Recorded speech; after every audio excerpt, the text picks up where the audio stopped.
Welcome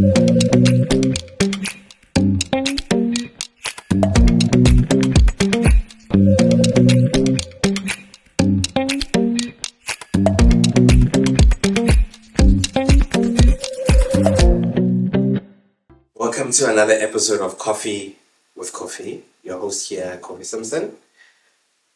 Today I have decided to fly all the way from Johannesburg to Cape Town to meet an amazing woman who's doing amazing work within the field of psychology, particularly working with men. It's taken us a long journey to get here today, and traveling all the way to Cape Town to have this amazing conversation. I'd like to introduce my guest, Dr. Shahieda Jansen. How are you doing today? I'm doing very well, and thank you, for flying all the way. The timing worked out, but I know we spoke about probably 2-3 years ago when I wanted to do this, and it's taking a while because sometimes it takes a while to start, but we are finally here. But apart from you thanking me, the most important thing that I need to do is to thank you for your time, for showing your interest, the eagerness, and the amazing conversation that I feel that we are going to have today. Normally, I start with asking my guests to introduce themselves. So I'm going to ask you to, let us get to know you a little better before we get into the juicy and the mess that we'll be talking about today. Yes, so my name is Shahieda, Arabic for witness. Okay. And my surname is Jansen, which is my family name. Okay. And I actually started out my work life as a nurse. Oh, okay. Yes, as a nursing sister. And I then studied part-time through UNISA. Eventually, I completed my undergrad, honors, and then left Cape Town in psychology. Okay, so you're born in Johannesburg? No, I'm a born and bred Cape Townian, specifically from the Cape Flats. Okay. So I also have that Kasi, that I very much see myself as a lower working class. So that's my background. I'm one of 9 children, so a big family. Which number are you? I'm the firstborn. So I've got 4 brothers and 4 sisters. And then eventually I left nursing and I left Cape Town. I was accepted to do my master's in Johannesburg at UNISA's main campus in Victoria, because you can't do your master's part-time. Okay, yeah. I was completing my undergraduates, and my honors. I was completing that part-time while working. Okay. And when I got accepted into the master's, I had to fly, I had to leave Cape Town. And I think my stay in Gauteng was extremely valuable, important. Yes, and then, when I came back from Gauteng, back to Cape Town, that was now after about 5 years, I was a qualified clinical psychologist, but I was unhappy with being a psychologist, okay? And I then began to work as a researcher at UCT, and that's where I got involved in health program development. Okay. So my unhappiness with psychology, I think then perhaps is what eventually led me to innovate kind of psychology that I felt I would like to see and I would like to practice. Yes. So when I then accepted the position as the manager of a counseling center at UWC, the Student Counseling Center, which was an HPCSA accredited internship site, Okay. which means that not only was I responsible for supervising psychologists, interns, but I also was responsible for the training of interns and to ensure that they eventually register with the HPCSA. So, and it was while I was at UWC that I began to enculturate psychology, because I felt psychology doesn't speak to the meaning frames of our local population. So that's where I began to make psychology more relational. And the way I understand Africanization is a process of making something more relational, right? And so I then I started the first group therapy program at UWC. And it was at one of those group therapies, I was marketing, and it was the start of a new group. So I was waiting for the potential participants to arrive, and then only men arrived. Only men arrive. Only men Okay. arrived. And that is actually how I began to specialize in what I later referred to as masculinized psychotherapy. And so that's how I think over many, many years, I just, learned, because in my own training in the curriculum of the psychology training, there was I did not get a single course, a single lecture on masculinity. So I think and eventually I wrote the book. That's why I wrote the book, because I had to capture what I had learned from him, So I think that maybe puts it into a nutshell. I love the summary, and I think for me, there's nothing more. I think we live in a different world now, but there's nothing for me that's more exciting than how people have a slow start in life because of circumstances. And I'm actually working on a speech that says that your start is not your blueprint. So I must commend you on obviously starting from a nursing perspective and finding your way part-time through working and finding your purpose in life as a psychologist and as a doctor. I don't know if you're a kid, you'll be able to say, one day I'm going to have a PhD. Was that ever a dream? Or No. And those were realities that some of our parents could not necessarily live and have. But I guess now the world is changing where, so many of these dynamics. So I would like to firstly congratulate you on your achievement, your pathway, and what you have done for yourself and the impact that you are doing. So that's very interesting. So now you started off around, let's talk about obviously emotions, right? One of the things that I remember my sister-in-law said that and this is something that intrigues me about gender differences, right? So I'm a firm believer in the concept of equality or equity or whatever we say. I feel that as a man, I don't want to exhibit the behaviors that some of the negative behaviors of some men that have come before me, whether or not whatever context around, and try and be closer towards the imperfect me, So I'm all about let's just be equal, let's get together.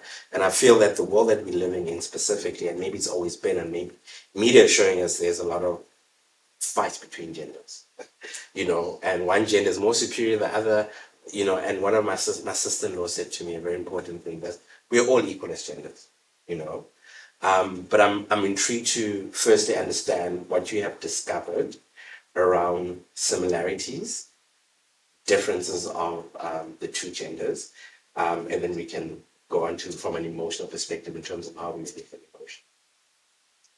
So Lisa Elliott is a neuroscientist. She's an American neuroscientist. And I was very intrigued by Lisa Elliott's gender similarities hypothesis. Okay. So what Lisa Elliott says is that men and women are actually about probably 99% similar. Serious? 99%? Okay. If you think of it even genetically, Okay. We share all the chromosomes except one pair. Okay. Right? But then if you take it even from a cultural perspective, in our traditional African culture, the purpose for a human being of becoming this excellence in humanity is to become an umuntu. In other words, is to become an umuntu is a person with the qualities of ubuntu. Then gender becomes a subcategory of being a person. Gender is not empty, right? And there's another scholar, Professor Sakonzi Fekani from UWC, and he wrote a paper on the empty gender constructs that gets imported from the modern West. Okay. Okay, where gender is a performance. Okay. Now, for most indigenous people across the global south, gender is not just a performance. There is a humanity there that gets nurtured right from when the child is born. Okay, so I'll come back because we're gonna hop on that aspect, but I feel as though I may have gone a little bit in advance, and I just want us to go more from a theoretical. No, that was my fault. And I just want us to go more from a theoretical aspect of things. So obviously we have masculinity meets humanity, Umoya, and I see that there's a nice little portrait diagram here. Can you just talk us through how this works from your studies or the work that you do perspective? So in other words, then, I think our conversation actually nicely led into this.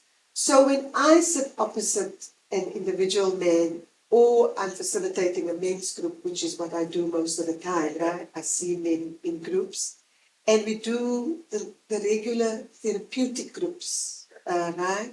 So I do not start the conversation with what is wrong with you, because that is the way I was trained, right? As a clinical psychologist. As a clinical psychologist, I was trained that you make small talk so that you can get to the problem, all right?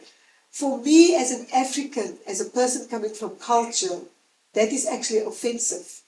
People, you first engage with a person as a human being, right? And so when they come into the practice room, I first introduce them to an understanding of what I call the energy self, which is, or I call it the science of Umoya, because Umoya means wind, right? Energy, we're spiritual beings. And the science of that is where quantum physics now confirms that all solid things, the chair, the table, and us as human beings, at our essence, we are vibrating energy. So you can't just speak to the spirit, you also have to speak to the body. The body needs food, the body needs reality, exercise, you know. And so that is why the treatment then that I offer is not just about how do you feel. It's not just about emotions. I actively work, like in my project with boys, 11-year-old boys, we do actual physical exercise. We go outside. Okay. Right? We also do how to study effectively, because there's an intellect, there's a brain that needs to be trained, right? There's a body that needs to be trained. But we also bring in the heart aspects of the boys. So this multidimensional, relational, the spiritual, material self is actually the foundation from where I actually do my therapy. Okay. So from a therapy perspective, how does it actually work from a practice? I know you spoke about focus groups. What is your, clientele, target markets? How do you apply this specifically? So I will get a phone call. Okay. Right. And remember, I only get a phone call when there's trouble. Okay. Right. So there's big trouble, trouble at home, or any of the normal presenting concerns. Right? I usually like to say congratulations to the guy, because I say to sometimes I joke, because I say to them, but you've picked up the phone, and as a man, you would have tried to solve this problem on your own. So often theories of psychology, I'm very psychodynamic, all right? And there are other theories that I also love, like emotion-focused theory. So I integrate this with all because that's my training, my psychology training. But here's the thing, okay, often these theories of psychology are disconnected from the assumptive level of the deep cultural worldview dimension. In other words, it is often the theories that we get, are not connected to the time and place from where we're from. So if you are Ghanaian, It's generalistic. Exactly. If you are not just generalistic, it's often imported Yes, yes. from the modern West without locating it in, but you are Ghanaian, or you are Cameroonian, or you are Namibian, okay, or you are Mauritian. Those are all the kinds of men that I work with, right? So if a person come, I remember working with a young lady who came to see me. She was Mauritian, very upper class family, and her husband to be was chosen for her according to the stars. Okay? Fascinating. So, in other words, how do you then connect your CBT, your psychodynamic theory, your emotion focused theory, your solution focused theory? How do you connect that with her upper class Hinduism, with the culture that she's from? So this allows me to connect the worldview of the client to the psychological theories. So we don't throw out the baby with the bathwater. We just connect what I received in my modern Western psychological training. I then connected. Okay, but this client is Cape Flats, lower working class colored person. How do I connect that person's cultural background to my psychological theory? Okay, no, I like it very different, and I think that there is fundamentally a need. If I if I can like talk about my experience, grew up in Ghana, came to South Africa, I struggled a lot. I went to an all boys school, play rugby. I don't want to play rugby. This is not the context of. I wanted to play rugby, but my parents don't understand that context.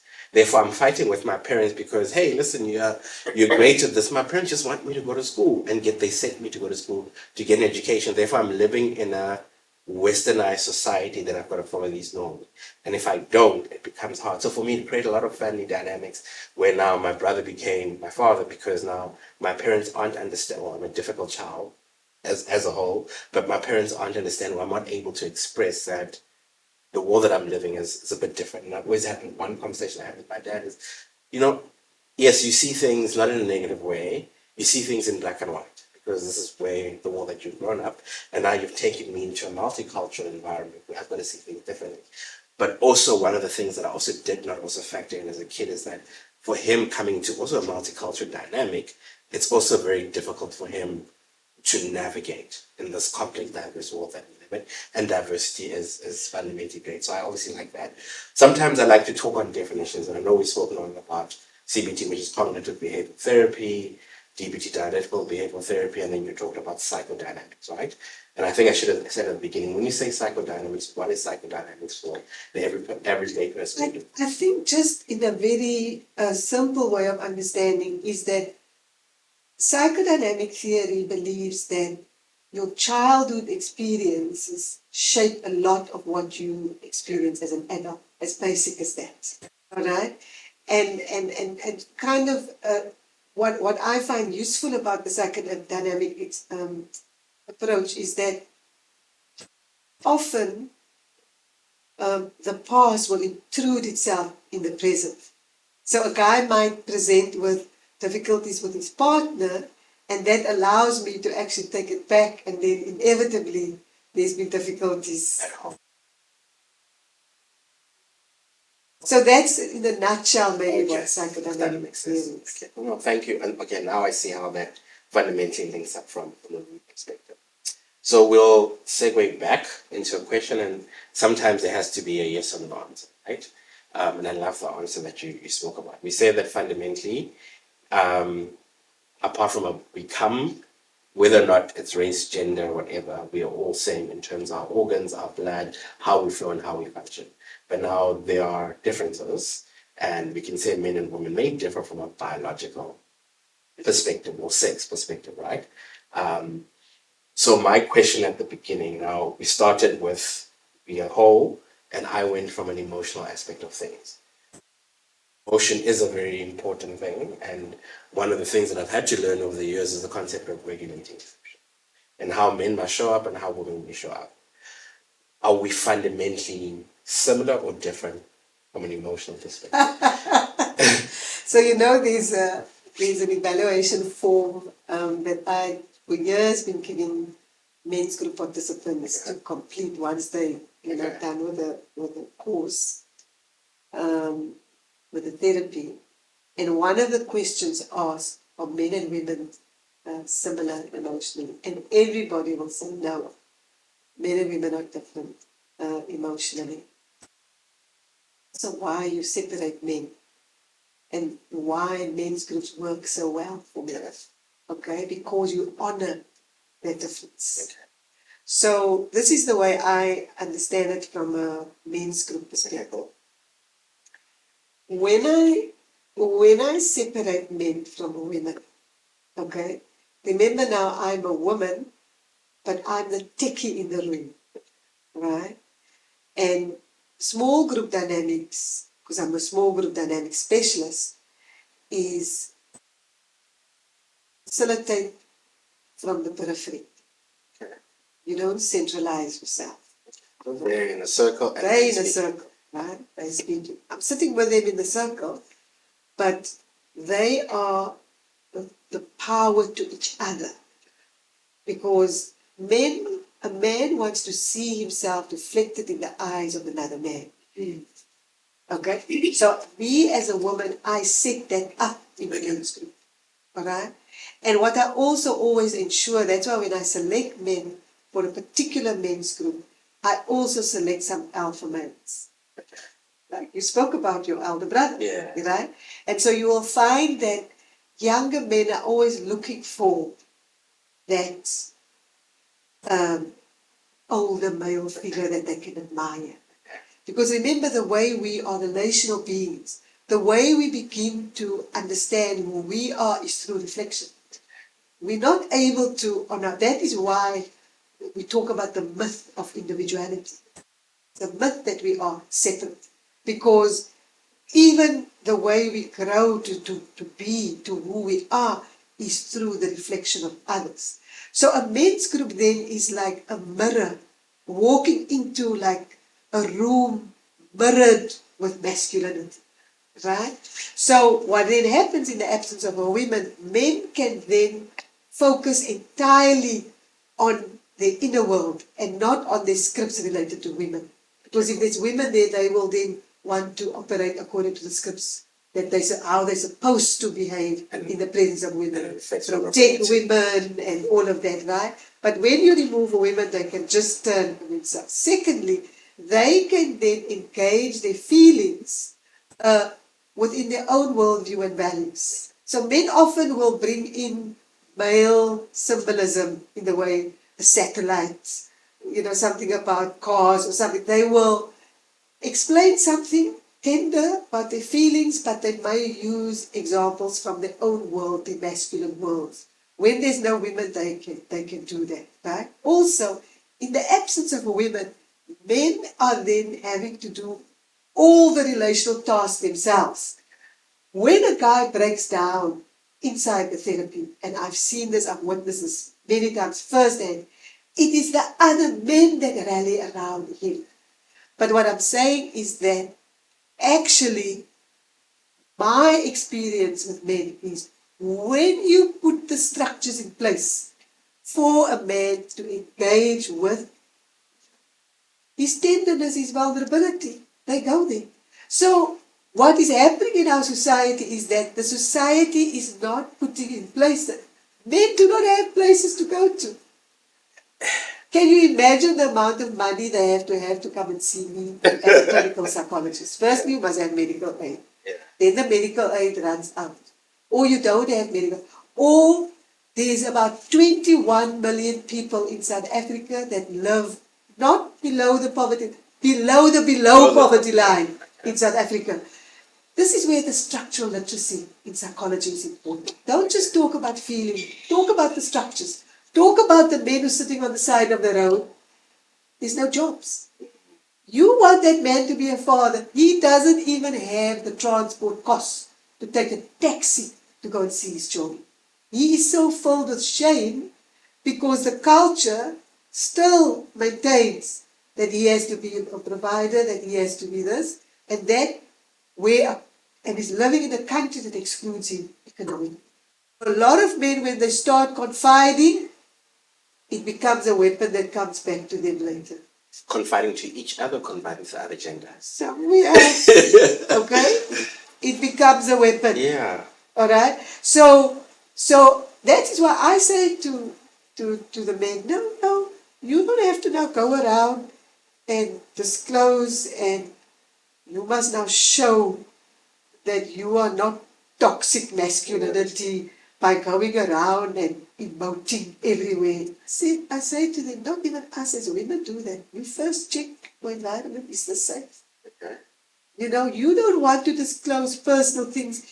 You're disclosing things and the person doesn't even know what to do with it. I know what to do with it when you disclose. This is very deep because it comes to men are trash, men don't think, men are retarded, like a lot of stuff that I hear, or I guess mainstream media is pushing specifically, and I don't think that there's a let's fix this together. You're not necessarily point blank specifically, but how do we work in a cohesive environment that people want to work, whether or not people are open to it? But I also just at this point, Kofi, I also have to just add,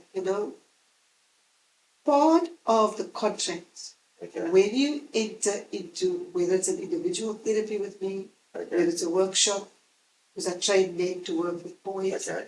or whether it is a men's group, part of that contract is there is a commitment that you are concerned with your own mirror. Okay. You're not coming here to fix the clever, the cute kids, or to talk about the trophy wife. Okay? You are coming here to confront yourself. So I hold men accountable. I need to say that out loud. Okay? Because often I think it's one top, very single layer of gender, and then they think they understand and they can speak about what they refer to as toxic masculinity. I don't understand even what that means. Okay? Okay. I think there must be a humility, and there must also be ubuntu, a compassion. Because society is also letting women down. Think about how the unemployment with women, how women are left sadly with all the task of child rearing and all of that. Who destroyed the village of African women? Was it men or was it the colonizer? Who took the land? Okay? No, these are the things we want to separate, talking about touchy-feely things. Oh, do men feel toxic masculinity? But we don't talk about the land that was stolen. Because that enabled the man, the Zulu man, to have an umzi, to have a home, so that he can marry. My other colleague, what is her name from Wits? She writes about how men, black men, eking out an existence, able to pay lobola. So they're not able to pay lobola to marry, so they can't marry. Unable to pay in Tlahulo the damages that will allow them to see their children that has been out of wedlock, so they can get access. Because in African tradition, fatherhood is not biological. Fatherhood is earned. Is earned. Absolutely, right? So can you see the several layers that you have to have knowledge of, insight into, so that you can understand? So when you speak then about male darkness, don't remove the context. Okay. Talk about the land that was stolen. Yeah. Talk about the fact that men were removed from their families. Okay. Okay? Miles away from their families on the mines, worked in terrible conditions, paid a pittance. They only had money to go home once a year. Okay? Those women were then left to fend and whatever. Okay, those women are filled with anger themselves because he comes home once a year. Now he comes home with that little money, but he also brought HIV. because and anger and from exactly and so shame. exactly so I think our whole society as South Africans, we have never gone through a mass broad-based healing process. So I think, which I get, right? And when you go to therapy, and you obviously know better than me, is that maybe I grew up in a household, you're talking about psychodynamics, where I wasn't learned how to communicate. Sure. Therefore, let's let that go. That's who you, no, I'm not saying that badly, but now we live in the here and now, and you've got to take Sure. control of your life. So those things that fundamentally happen, and please, I'm as much as you stating your facts and your research, I'm also trying to be a bit more, challenging in terms of that I'm not one dimensional. But then, but now I still have now things have changed. I have a child, I have 3 kids, and I choose not to be part of the child. So the context that you said, those were circumstantial, but now Sure. it's a behavior inherent Sure. in me that, So when a man sits yeah, opposite me right now, yeah, those are the demands that we make. No, you need to learn how to, you need to process your depression. You need to look at your body. You need to stop and half the number of beers that you are taking. So I'm not, I mean, also, when people come and see me, there's big problems and you need to help them in the here and the now. yeah. But I was just also giving you The the context. context. And I totally, Don't deny the historical. yes. Don't, and so that when young men sit opposite me, there was one young man, it's ashamed, he felt, because he's internalizing the things that society is saying about men. So that is where I'm saying we as a society, when we have this conversation, must be informed by history, by economics, by politics. We need to have, and we must come with an intentionality of ubuntu, of wanting to be kind and wanting to solve issues rather than just you also now want to punch. Blame, and we've got to blame. And you want to blame. No, you must come. So when a 19-year-old young Xhosa male saying to me, feels ashamed of being a man. And most of these young men themselves carry father trauma. Father wasn't there. Yeah. Father was abusive. Father abused the mother. Because your vertical violence, in other words, your state-sponsored violence, like apartheid, like colonialism, like our inequality, our poverty, the structural violence, eventually it gets expressed at a horizontal level, domestically, in marriages, in parent-child relationships. So we can't separate. That is why I make a point of talking about, especially in psychology, it's like sanitized. You don't talk about the historical violence. You don't talk about the political violence. You just talk about the potty training. Is this to make excuses? Not at all. Like I said to you, I'm actually quite strict. But you understand where the root cause is. There we go. And that's where you say the psychodynamics and this comes in. Let's understand where the fundamental root cause is, and then we can start working on the healing and the change in behavior. And also because sometimes, depending on what the person present with, sometimes I need to say, is there a ritual in your culture that needs to... You see, it's not just about tell me how you're feeling. Yeah. Sorry, Sometimes you have to reconnect people with their ancestral, parts of themselves. Maybe the father left and the grandfather left and so there's a lot of intergenerational brokenness. How do you mend that? So I thank you, and I want to go back from the therapeutic focus group aspect. So I study psychology now and sports science, and now the way the world is moving, I was like, if I become a psychologist, I would be making a clinical psychologist, I would make a lot of money, because it seems as if from back in the day, you're talking about this person maybe 20 years ago, it was slightly a bit more taboo to go see a psychologist, Yes. especially from an African context perspective. And now it seems like it's normalizing, and even my friends, I'm starting to see a lot of tradition around the male side. Some guys are like, and I have 2 female friends who's like, I'm not going to date a man who has not gone for therapy. And it's become nice and normalized. So are you, in your experience, seeing that shift, that more men are now seeking these conversations? So for me, how this podcast normally started was through my own trauma. When I talk about a trauma, it's more abuse than sexual. Then if it's sexual, then you get a different attention than abuse. And when I haven't even spoken to my parents about this, right? But they know the circumstance around. I don't know how to explain because it's the context of the social aspect. And if I do, what is really going to happen? I spoke about it just around COVID, and a lot of people spoke about the abuse that we had in an all-boys school, from a particular individual. To hold this person accountable then now probably will never happen, right?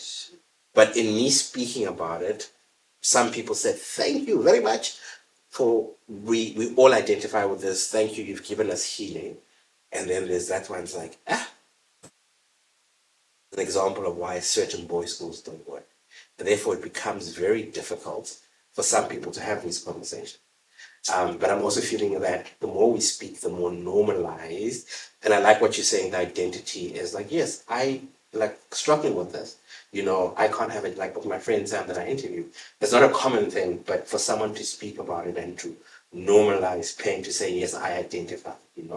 But now on the other hand, and I think that maybe my theoretical assumption, my hypothesis, is maybe people who have trauma tend to bond and validate each other a little bit more. And when I said to a friend, just feeling sorry for the security guard, I want to start something that helps men with money. I can't borrow men money. A man must provide. So speaking to a person like that, do you find that trauma brings people together in bringing and identifying and validating and showing comfort? Because the example that you gave was death, and therefore people identify with death. I think, one of the reasons why men are my favorite therapeutic population, men and boys, is because men are born in a very uncomplicated way. But I think men are able to bond quite well around trauma, so they support each other. But I think they also just bond, whether it's sports, so I think in general for me, men don't need trauma to bond, but even in trauma, I'm talking about well-facilitated trauma spaces, there's no issue. I've never, in all this time that I've worked with men, I've never experienced one man shame about me. That's good. And personally, I like to see that evolution. But I need to go back to our beginning, which I obviously like to talk about gender roles, right? In your experience or your understanding, your perspective, is gender roles a real thing, an important thing, especially world again? I don't know if I can answer the question.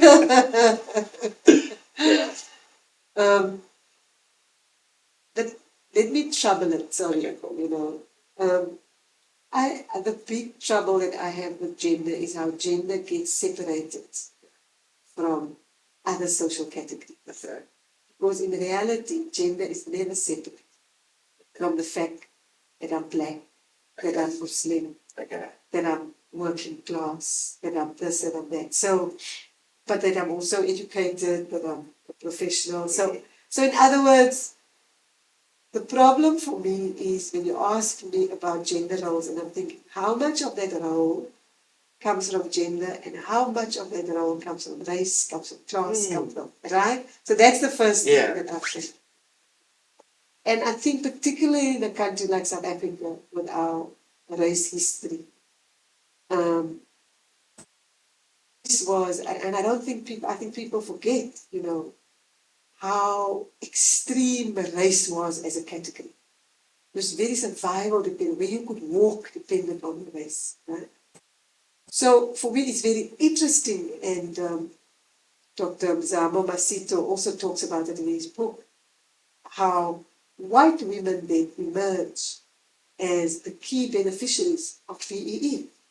Okay. And that tells you, you can never separate gender from other categories. Okay. Like race, for instance. Okay. I said white women are the key beneficiaries, or emerged as the key beneficiaries of black economic empowerment. That for me is so very interesting. powerful statement there, but We won't go too deep into it, but it's No, of course, but I think it's been written about, right? It's been noticed, okay. right? And so when I want the masculinity to shift, I don't work at the gender level. I work with a human being.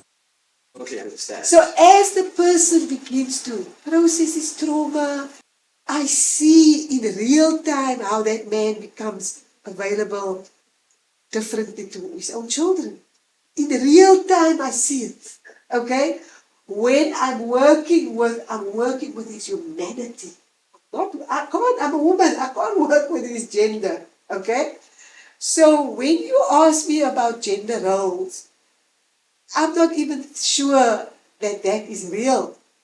And because every society will work out the gender stuff according to the norms, the social their construct. stuff, their culture, Yes. their stuff, religion and gooders and you know.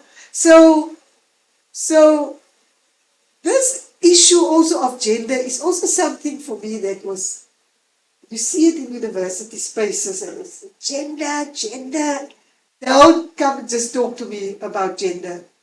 Talk to me about gender within the context of inequality, within the context of unemployment, or the whole gender spectrum, however people identify in terms of their gender, right? So you have all these different kinds of gendered persons, right? Having problems way beyond gender.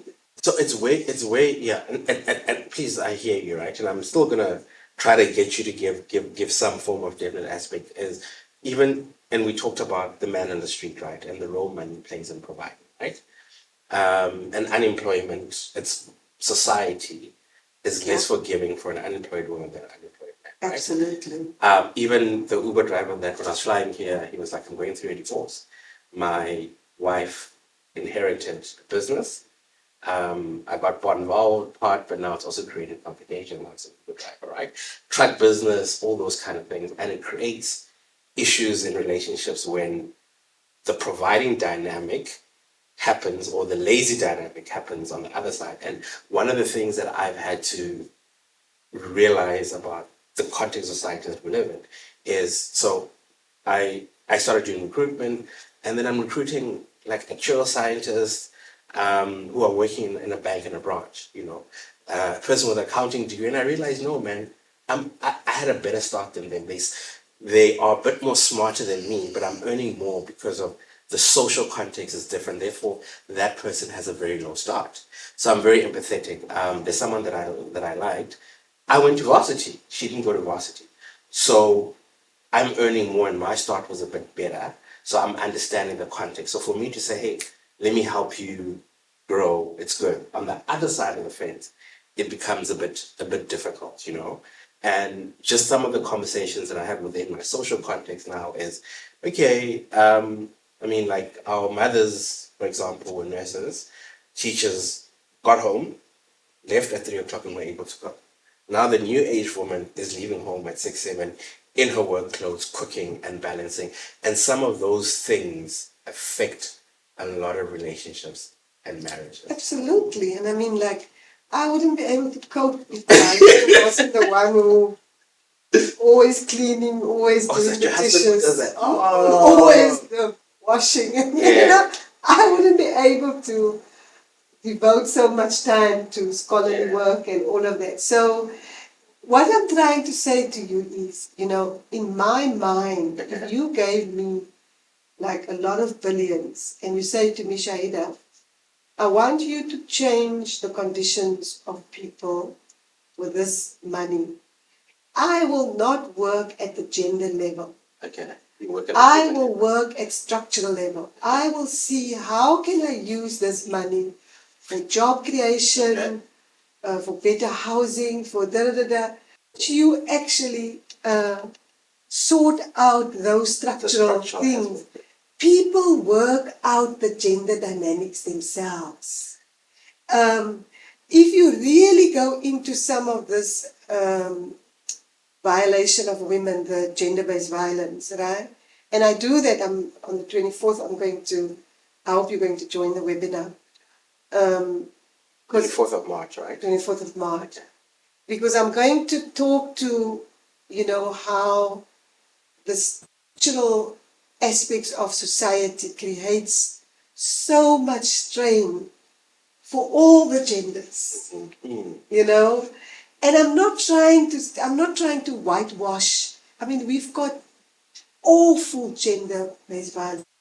Yes, so it's like we really have a problem with violence, But if you really go and you start unpacking what is happening, you will see we outdrink the rest of the African continent in terms of alcohol. I mean, I have to say it in my mother tongue, Afrikaans, ons sip. We don't drink, Yeah. It's really the way South Africans drink. Then our unemployment is through the roof. Yeah. Okay? So our marriage rates has plummeted. Most children are born outside of wedlock. So we've got, what we tend to do is we single out the gender-based violence. But if we take that violence and we put it alongside all the other violences that happens, all of a sudden it makes sense. And so even that, then I want to ask you, in the way that people drink, you can see, man, this is not just mental health issues. This is a far deeper issue of how people, the way they are drinking. That we've got like an anti-self disorder, that there's something much deeper that had happened to us and that now manifest at mental health level. So comment, and I was speaking to someone earlier this week, about social media and effects. I'm like, and the alcohol thing is, a lot of these things are bad, right? That we are distracting ourselves in a different way. But now I want to go on that alcohol thing, and I think maybe I'm also in a different social dynamic than what you're obviously speaking about. And now we talk about functional alcoholics. High functioning alcoholics. High functioning alcoholics, right? That probably don't cause that disrupt that you're talking about. But now, for me, the key thing is, do people, and I've had to reflect on myself, do people use, so alcohol abuse, right? So for me, the way I grew up, I saw you sit at home and drink alcohol, and I've never seen the people that did that drug, right? Yeah. Whether or not there may be some deeper psychological element, but it was like drinking Coke. So for me, at home, I'm able to sit at home and drink alcohol by myself. People find it weird. But in order for me to drink alcohol, I must go out the street and abuse whatever. So drinking in a recreational. But my question is, within this high, so I understand the first part that you gave in the sort of the pathological, the openly pathological. Yes. Do the high functional aspect of the alcoholism in modern day society, is that also a way that people used to cope and mental health? So let's now go to what the latest science are telling us about alcohol.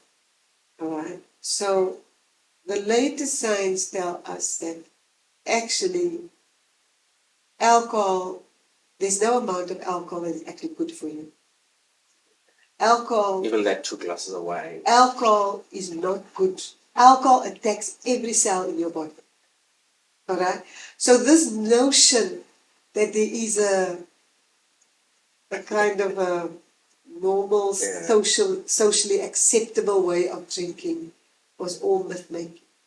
Okay. Or propaganda to self. Propaganda, right? Because even a little bit of alcohol in your body, alcohol is toxic to the human body.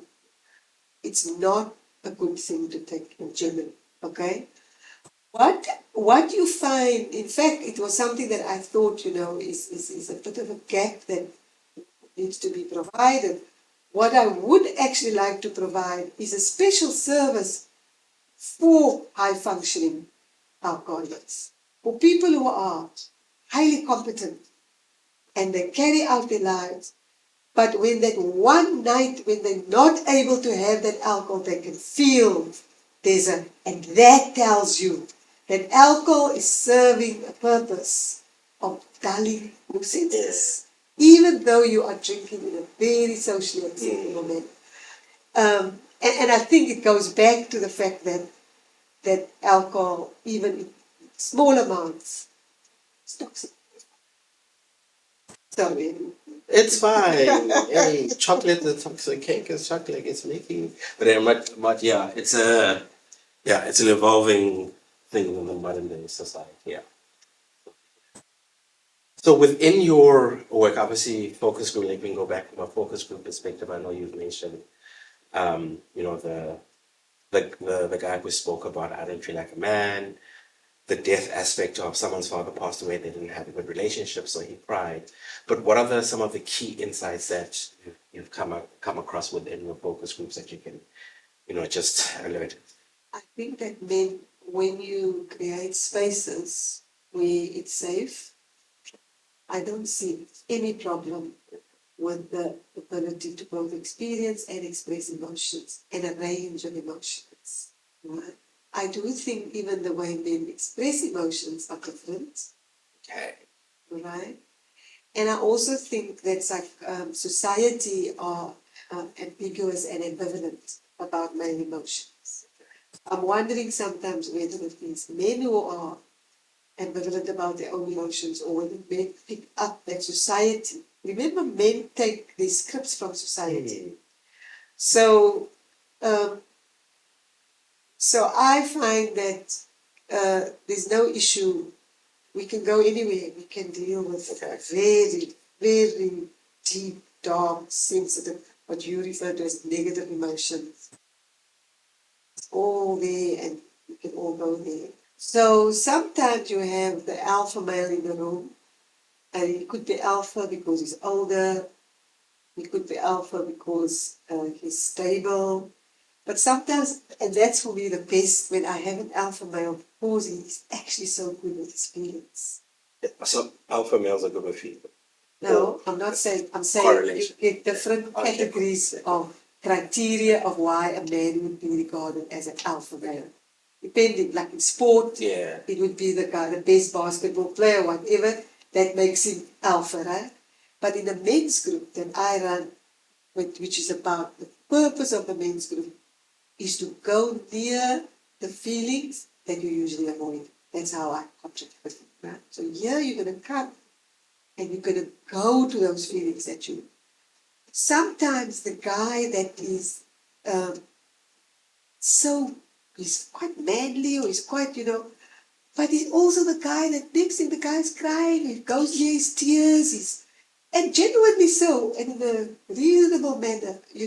Also, the problem that I have is when people generalize about men, and I've been generalizing all the time. Right? At least yours has valid research. We just. But, Professor Atele, my PhD, used to always say, you can't talk about masculinity, it's masculinities. Masculinities. Men are very different. So if I have 8 men in a room, there will be one of those men who will be the first to go to his feelings. And there will be those who are more like stereotypical, they will hold back. But you will see as the group evolves, they come to the party. Because we are social creatures. We are not separate individuals. So I think we must stop this thing where we want to blame men.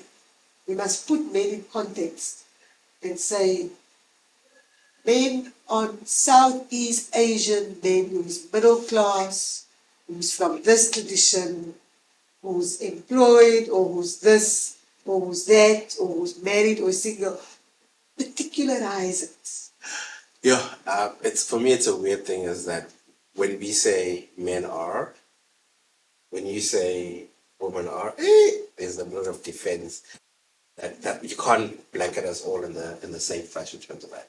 But anyway, back on the focus group. So if I wanted to attend a focus group, how does that work? No, you mean the men's group. The men's group. Focus group. Sorry, your men's group. The men's group, sorry. No, I just get I usually put out the brochure, and then guys will come on my LinkedIn or on my social media, or they'll call me. or they'll say somebody said, or my wife said, I must come to you. Now I can allow that. My wife said. And that's so interesting, you know, and there's nothing wrong with it. There's nothing wrong with a guy coming and saying, well, I've been sent here. And the number of people normally?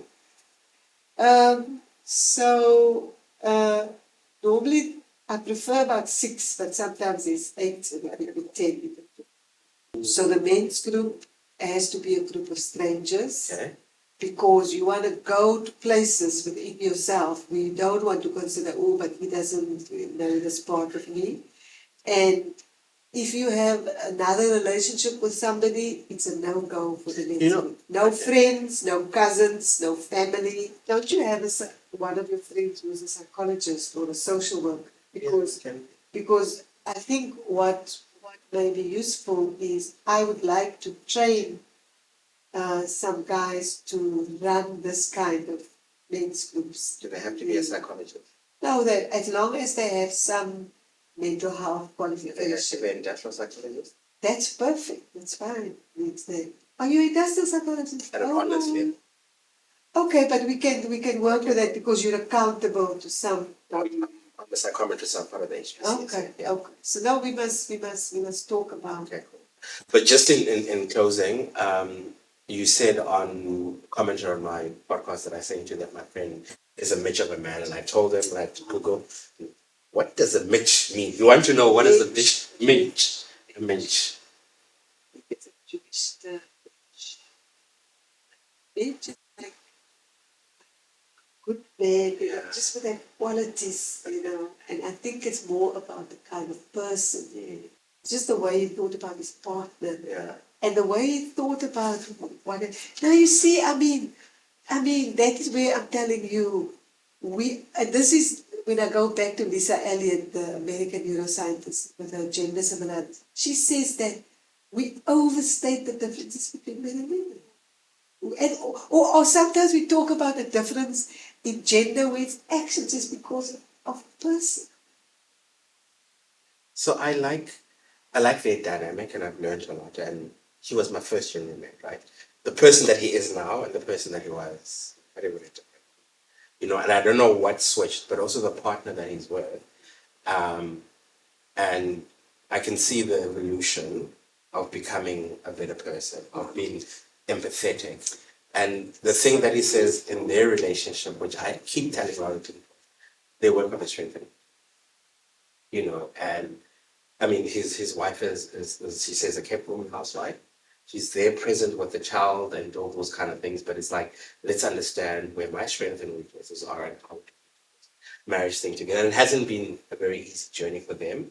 And they've even gone for couples therapy, with the whole child thing, just to kind of navigate it and evolve. So for me, that's what I'm saying, like, I would want to be in a group with him for me to share and vice versa.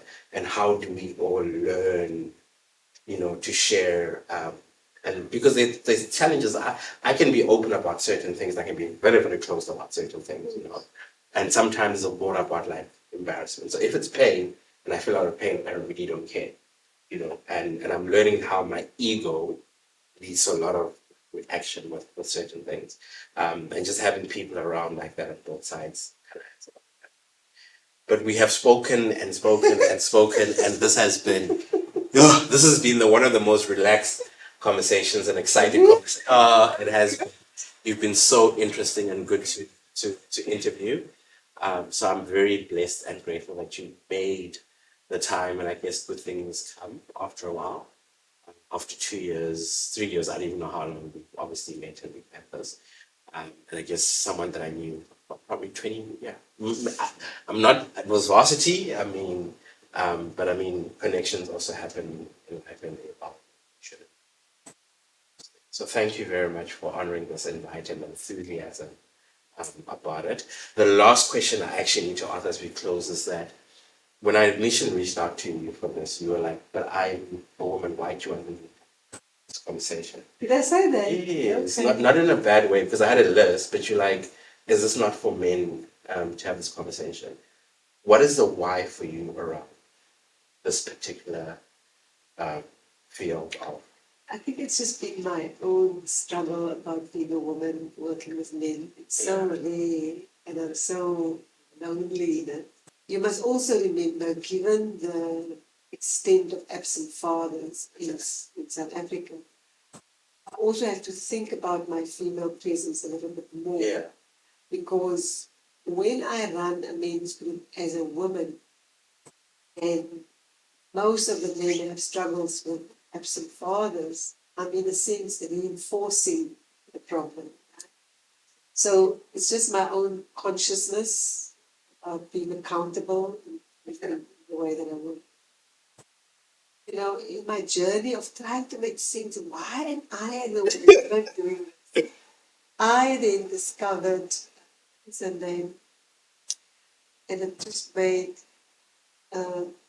this one. She's an anthropologist who works with women, and she did research to show how completely segregated Arab women did. She did research, and she showed how these deeply segregated Arab women were dominating the communications of the men in their society. So she was showing how, you see, we come with Western notions of, for me, things like equality is like, sorry, I don't believe it. I believe it's used in a way that's, anyway, it's the same like democracy, human rights, okay, and then we bomb everybody with democracy. So, but even just at a practical level, I don't find it useful. I can never be my husband's equal, and he can never be mine. So I think it's like this comparison that is not useful. So her work was one of the works, and then the work of the psychoanalyst, and it might be useful for you to read him, Michael Diamond. Michael Diamond explains, he reverses and he corrects the previous psychoanalytic theory that said that boys need to become men by repudiating femininity. And Michael Diamond shifts that, and he calls his the revised theory of early male gender identity development, and he says that the mother is the original attachment, the relationship that the boy needs in order to later on find a relationship with men. So women are the first validators of masculinity.